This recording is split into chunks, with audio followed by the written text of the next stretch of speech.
ഒമാനിലെ ബിദിയ മരുഭൂമിയിൽ കാണാതായ 8 വയസ്സുകാരനെ 8 മണിക്കൂർ നീണ്ട പരിശ്രമത്തിന് ശേഷം സുരക്ഷിതനായി കണ്ടെത്തി. മരുഭൂമിയിലൂടെ 15 കിലോമീറ്ററോളം കുട്ടി നടന്നതായി അന്വേഷണ സംഘം വ്യക്തമാക്കി. കുട്ടിയുടെ ആരോഗ്യനില തൃപ്തികരമാണെന്ന് ഡോക്ടർമാർ അറിയിച്ചു.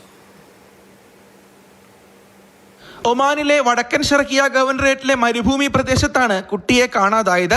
വിവരം ലഭിച്ചയുടൻ സിവിൽ ഡിഫൻസ് ആൻഡ് ആംബുലൻസ് അതോറിറ്റിയുടെ രക്ഷാസംഘം സ്ഥലത്തെത്തി. മണിക്കൂറുകൾ തെരച്ചിൽ നടത്തിയെങ്കിലും കുട്ടിയെ കണ്ടെത്താനായില്ല. തുടർന്ന് കൂടുതൽ സന്നാഹങ്ങളുമായി തെരച്ചിൽ വിപുലീകരിച്ചു. ഗ്രൗണ്ട് പെട്രോളിംഗ് യൂണിറ്റുകൾ, പോലീസ്, വ്യോമസേന, പ്രദേശത്തെ സന്നദ്ധ പ്രവർത്തകർ എന്നിവരെല്ലാം തെരച്ചിൽ ആരംഭിച്ചു. കൃത്യമായ ഏകോപനത്തോടെയുള്ള തെരച്ചിലിന് ശേഷമാണ് കുട്ടിയെ കണ്ടെത്തിയത്. പ്രതികൂല കാലാവസ്ഥയും ക്ഷീണവും ഭീതിയും നേരിടേണ്ടി വന്നിട്ടും കുട്ടി അസാധാരണമായ ധൈര്യം കാട്ടിയതായി അധികൃതർ വ്യക്തമാക്കി. ജനവാസ പ്രദേശം കണ്ടെത്തുമെന്ന പ്രതീക്ഷയിൽ മരുഭൂമിയിലൂടെ 15 കിലോമീറ്ററോളം ദൂരം കുട്ടി നടന്നുവെന്നാണ് അധികൃതരുടെ വിലയിരുത്തൽ.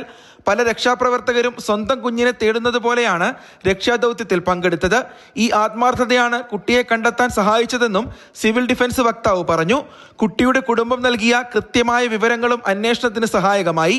മരുഭൂമിയിലേക്കും ക്യാമ്പിങ്ങിനും പോകുന്ന കുടുംബങ്ങൾ കുട്ടികളുടെ കാര്യത്തിൽ കൂടുതൽ ജാഗ്രത പാലിക്കണമെന്ന് civil defence and ambulance authority മുന്നറിയിപ്പ് നൽകി. Mathrubhumi news, Muscat.